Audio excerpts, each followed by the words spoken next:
राजस्थान के बाड़मेर में 28 जुलाई की रात को हुए मिग-21 क्रैश में दोनों पायलट वीर गति को प्राप्त हुए, जिसके बाद से हर जगह सवाल उठाए जा रहे हैं कि आखिर हम 60 साल पुराने फाइटर्स को अभी भी क्यों ऑपरेट कर रहे हैं और ये सवाल उठाए भी क्यों न जाए। आखिर 400 से ज्यादा मिग-21 अभी तक क्रैश हो चुके हैं, जिसमें हमने अपने 200 से भी ज्यादा काबिल पायलट्स को खोया है। मिग-21 सच में एक स्पेशल फाइटर है जिसको टाइम के साथ काफी सारे टैग्स असाइन कर दिए हैं। कुछ लोग इसे फ्लाइंग कॉफिन्स और विडो मेकर्स बोलते हैं, जो इसके ऑपरेशन कैपेबिलिटी पर सीधा सवाल उठाते हैं।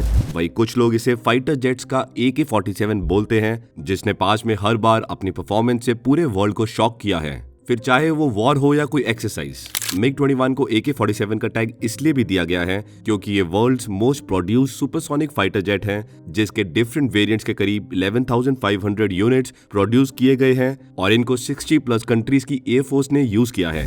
पर ज्यादातर कंट्रीज ने इन फाइटर्स को डीकमीशन भी कर दिया है। वही इंडिया इकलौती ऐसी पावरफुल कंट्री जो आज भी इन फाइटर्स का इस्तेमाल कर रही है, और बस इस्तेमाल ही नहीं बल्कि आज भी इंडियन एयरफोर्स इन फाइटर्स को ORP यानी ऑपरेशनल रेडीनेस प्लेटफॉर्म ड्यूटीज के लिए डिप्लॉय करती है। तो आखिर ऐसा क्यों है कि एक तरफ मीडिया और इंटरनेट इसे फ्लाइंग कॉफिन्स और विडो मेकर बुलाती है, दूसरी तरफ IAF और उनके पायलट्स को इस फाइटर पर आज भी इतना भरोसा है कि इसे ORP ड्यूटीज और ट्रेनिंग पर्पस के लिए भी यूज किया जाता है। क्या सच में मिग-21 फ्लाइंग कॉफिन्स और विडो मेकर जैसे टैग का हकदार है, या फिर सच्चाई कुछ और ही है? देखेंगे आज की इस डिटेल वीडियो में। मिग-21 की फर्स्ट फ्लाइट 16 जून 1955 में हुई थी और इस फाइटर के लिए डेल्टा विंग डिजाइन को चूज किया गया था ताकि एक लाइट वेट, रिलायबल और अफोर्डेबल मैक 2 सुपरसोनिक फाइटर को बना सके for the fastest interception of enemy fighters and bombers. 1963 में 6 मिग-21 को इंडियन एयरफोर्स की नंबर 28 स्क्वाड्रन द फर्स्ट सुपरसोनिक्स में इंडक्ट किया गया। नेक्स्ट 25 इयर्स में इस फाइटर के डिफरेंट वेरिएंट्स को मिलाकर 874 मिग-21 IAF में इंडक्ट किए, जिसमें से 657 फाइटर्स को लाइसेंस मिलने के बाद HAL ने ही मैन्युफैक्चर किए थे।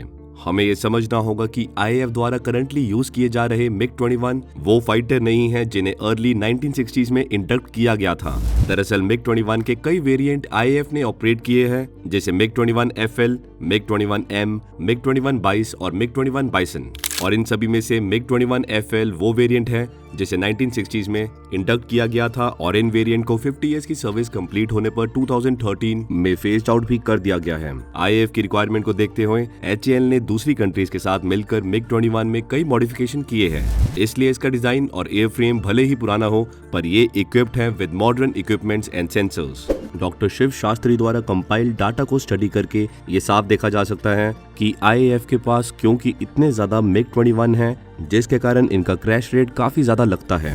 उन्होंने मिग-21 समेत कई फाइटर्स के डाटा को कलेक्ट करके एनालिसिस किया और इस कंक्लूजन पर आए कि मिग-21 का क्रैशिंग रेट है 4.67 per year with total strength of 870 plus. On the other hand Oregon का लॉस रेट है 2.71 per year with total strength of only 113 aircraft. और अगर हम इन फाइटर्स की सर्विंग पीरियड को भी कंसिडर करें तो हम पाएंगे कि पीस टाइम में मिग-21 का एट्रिशन रेट कई फाइटर्स के कंपैरिजन में काफी कम है, और इसी कारण से मिग-21 को फ्लाइंग कॉफिन और विडो मेकर टैग देना सही नहीं होगा, क्योंकि IAF की इन्वेंट्री में ऐसे कई सारे फाइटर्स थे जो मिग-21 से भी ज्यादा डेडली थे।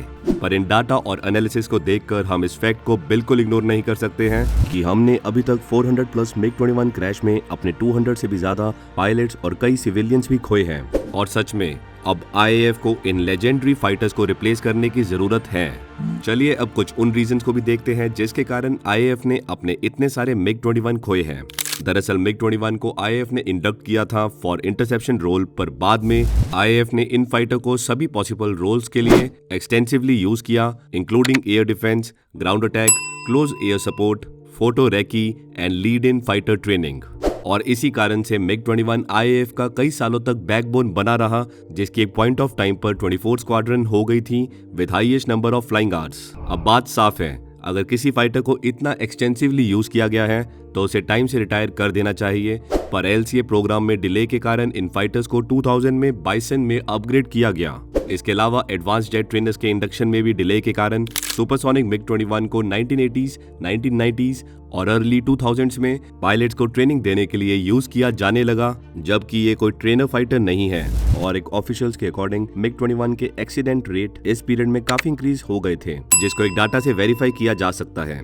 1990s में मिग 21 का एक्सीडेंट रेट 2.89 था पर 10,000 फ्लाइंग आवर्स, जो 2000s में एडवांस जेट ट्रेनर हॉक के इंडक्शन के बाद 0.27 आ गया पर 10,000 फ्लाइंग आवर्स। पर अब सवाल आता है कि 2008 में हॉक के इंडक्शन के बाद से मिग 21 के एक्सीडेंट रेट में इतना डिफरेंस आखिर क्यों आ गया। देखिए, कॉम्बैट पायलट की ट्रेनिंग में एक ट्रेनर फाइटर ब्रिज की तरह काम करता है between subsonic trainers and supersonic fighters. अब क्योंकि हॉक के इंडक्शन से पहले आईएएफ अपने फाइटर पायलट्स को मिग 21 पर ट्रेंड कर रही थी, जिसके कारण कई क्रैशेस हुए हैं। दरअसल होता क्या है कि सबसोनिक किरण पर ट्रेंड पायलट के लिए डायरेक्ट सुपरसोनिक मिग 21 फाइटर्स पर ट्रेनिंग लेना काफी डरावना होता था, क्योंकि पायलट को एयरक्राफ्ट स्पीड से लेकर परफॉर्मेंस और टेक्नोलॉजी सब में सिग्निफिकेंट डिफरेंस मिलता था। किरण की टेक ऑफ और लैंडिंग स्पीड जहां 200 किलोमीटर पर आवर थी, वही मिग 21 की टेक ऑफ और landing speed 330 kilometre per hour से ज्यादा होती थी। और इससे आप खुद ही आइडिया लगा सकते हैं कि ट्रेनी पायलट्स के लिए ये ट्रांजिशन कितना डिफिकल्ट रहता होगा। अब क्योंकि मिग 21 को ट्रेनिंग रोल के लिए इस्तेमाल किया जा रहा था, जिसके कारण इसकी सर्विसिंग और स्पेयर रिक्वायरमेंट में भी स्पाइक आया और 1991 में सोवियत यूनियन के खात्मे के साथ ही मेंटेनेंस सरदर्द बन गया। इसके अलावा इंडियन हॉट कंडीशंस में स्लीक डेल्टा विंग्स करीब 12% लेस लिफ्ट और इंजन थ्रस्ट प्रोड्यूस करते हैं, जो लो लेवल फ्लाइंग में एयरक्राफ्ट क्रैश का रिस्क इंक्रीज कर देते हैं। मिग 21 एक सिंगल इंजन फाइटर है और अगर किसी कारण से सॉर्टी के दौरान ये इंजन खराब हो जाता है या फिर बंद हो जाता है तो किसी भी जेट इंजन की तरह इसको दोबारा स्टार्ट करने में थोड़ा टाइम लगेगा। और अगर आप इस टाइम पर मिनिमम हाइट या उससे नीचे फ्लाई कर रहे हो तो आपके पास इजेक्शन एकमात्र उपाय होगा। ये तो हमने देखे वो सभी पॉसिबल रीजंस जिसके कारण मिग 21 पास्ट में क्रैश हुए हैं, पर अगर आप सर्विंग या रिटायर्ड पायलट से पूछोगे तो उन सभी को इस फाइटर पर पूरा भरोसा है। एयर मार्शल अनिल चोपड़ा, जिन्होंने एक बार रशिया में मिग 21 बाइसन अपग्रेड प्रोजेक्ट की टीम लीड की थी, वो बताते हैं कि मीडिया अक्सर मिग 21 के सेफ्टी कंसर्न्स को बढ़ा चढ़ाकर पेश करती है। रिसेंटली एक इंटरव्यू में former air chief marshal BS Dhanoa भी बताते हैं कि अगर मिग 21 सच में फ्लाइंग कॉफिन होता तो मैं कभी भी अपनी लास्ट सॉर्टी मिग 21 पर विंग कमांडर अभिनंदन वर्धमान के साथ ना करता। 28 जुलाई को हुए क्रैश के बाद इंडियन एयरफोर्स ने मिग 21 फ्लीट को रिटायर करने का ऐलान भी कर दिया है। सोर्स के अकॉर्डिंग आईएएफ में करंटली मिग 21 ऑपरेट कर रही 51 स्क्वाड्रन को इसी साल सितंबर में फेज्ड आउट किया जाएगा, वही बाकी की स्क्वाड्रन्स को 2025 तक फेज्ड आउट कर दिया जाए। डिटेल्ड वीडियो कैसी लगी कमेंट सेक्शन में जरूर बताएं। लाइक करें हमारी वीडियो को और हमेशा की तरह हमको एनकरेज करने के लिए हमारी वीडियो शेयर करते रहें। मिलते हैं अगली वीडियो में।